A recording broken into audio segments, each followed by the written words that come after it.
The streets of Mamelodi were once plagued by a menace, a controversial figure, a man of great power and influence with money that could afford his way out of sticky situations or even get rid of those who threaten his shady dealings.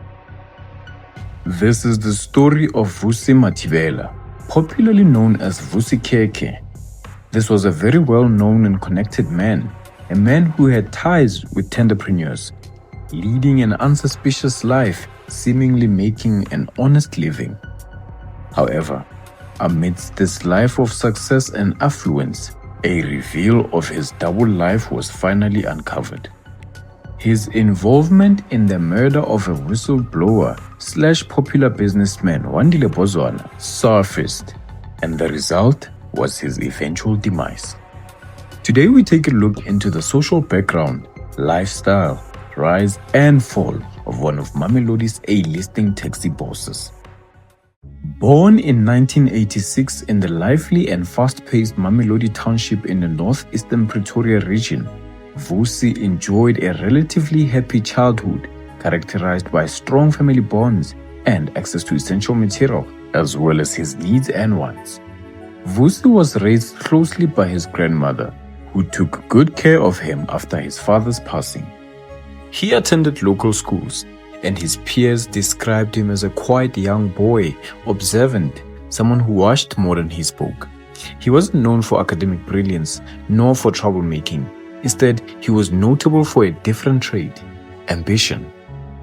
As a teenager, the young Mathibela possessed a certain gravitas, a seriousness that hinted that he saw the world differently.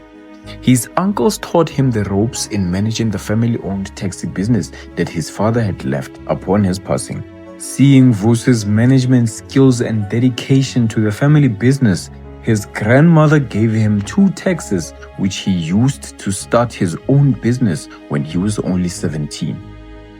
Vusi fell in love with the taxi management business and flourished in buying and registering a fleet of taxis into the industry. He reportedly managed to register 50 taxis in his prime. All this was attained in a relatively short period of time and made him popular and raised his position in the taxi industry space to the point where he held influence in the Mamelodi Amalgamated Taxi Association, MATA. With this growth, he expanded beyond taxis. He diversified his income streams by opening a nightclub, holding shares in a restaurant in Johannesburg, and running a security company. In a shocking turn of events, it was realized that Vusi Khekhe was running his business Mafia boss style with a lot of undercover illegal and shady dealings. Vusi rose to prominence in the organized crime through his involvement in the taxi wars within the Mamelodi Taxi Associations, where internal disputes over route control frequently turned violent. This was because Vusi had a direct conflict of interest, given that he had 50 taxis in queue. During these taxi wars, Vusi's dubious security company engaged in some vicious gun battles as a result of having created heavy enemies with opposite taxi associations. These taxi associations targeted him for his fleet of taxis that were in operation in Mamelodi around this time. With this threat to his taxi business, Vusi and his uncles, who had a long history of violence in the taxi business, stood their ground and fought viciously. This certified Vusi as a vicious taxi boss who was willing to do anything to stay in the game and protect his business, even if it meant ordering heads over those that dare threaten his reign of power. And with this, Vusi's name became synonymous with power, and thus this taste of power turned him into a crime boss, moving in shady spaces, rubbing shoulders with high-stake criminal masterminds. Vusi was not an amateur criminal who took to the internet to flaunt his wealth. However, his name was well known and established among Mamelodi citizens. As Vusi's criminal links grew with time, so did the weight that his name carried. Seeing the growth of his name and the fear that it invoked, Vusi became a bully. There were rumors that circulated claiming that Vusi's rise was not purely the product of business smarts. Shopkeepers alleged that he ran a shadowy protection service fee network where he had them pay monthly fees that were maintained through the Hegelian dialectic stunt. This is a stunt where he created the problem, waited for a reaction, and brought a solution to his benefit. Here's a breakdown of how he did it. First, he caused the problem. He caused break-ins and robberies. Then he waited for the reaction. The shopkeepers would then panic and in fear for their livelihood seek for protection. And then the reaction.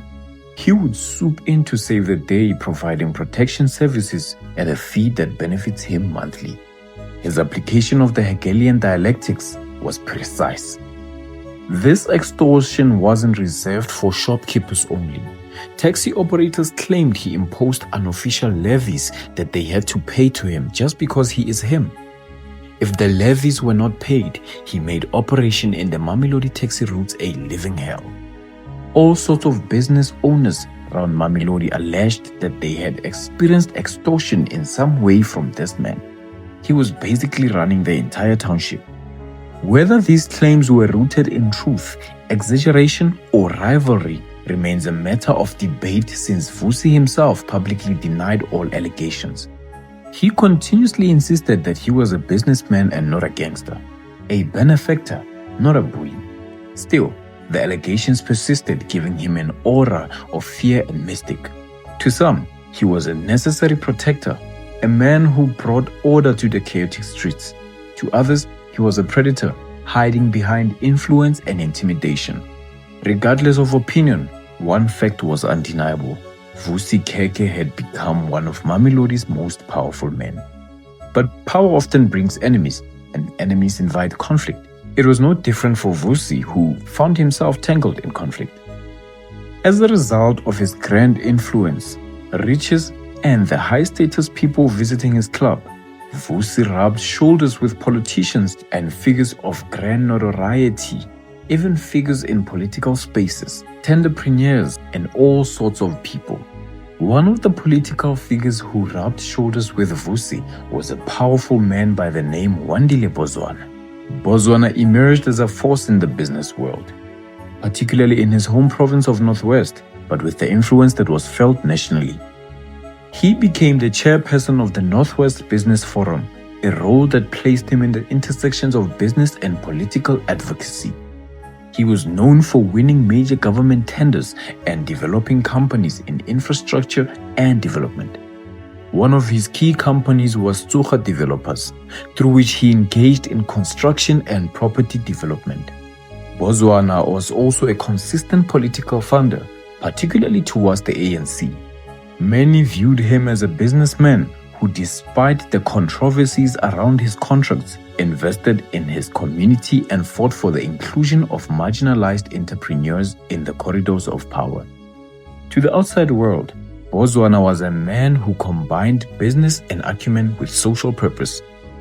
He was not afraid to challenge the political establishment. Over the years, he became publicly critical of corruption in the Northwest Province. While admired by many, Bosan was not without controversy.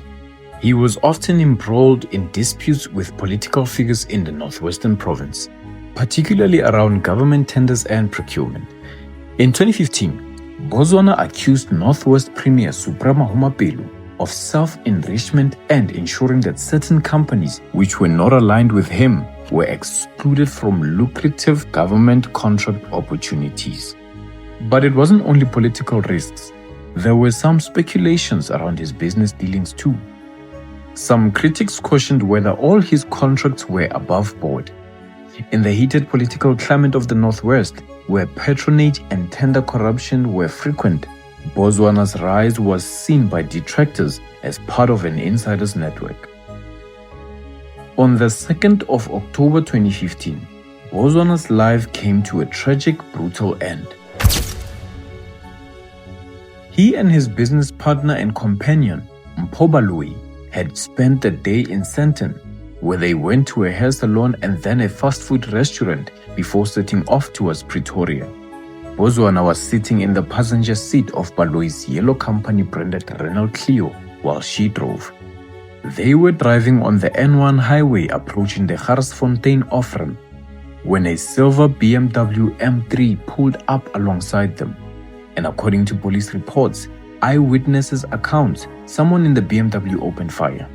Baloyi reported that she heard the impact gunshots and felt the car being struck.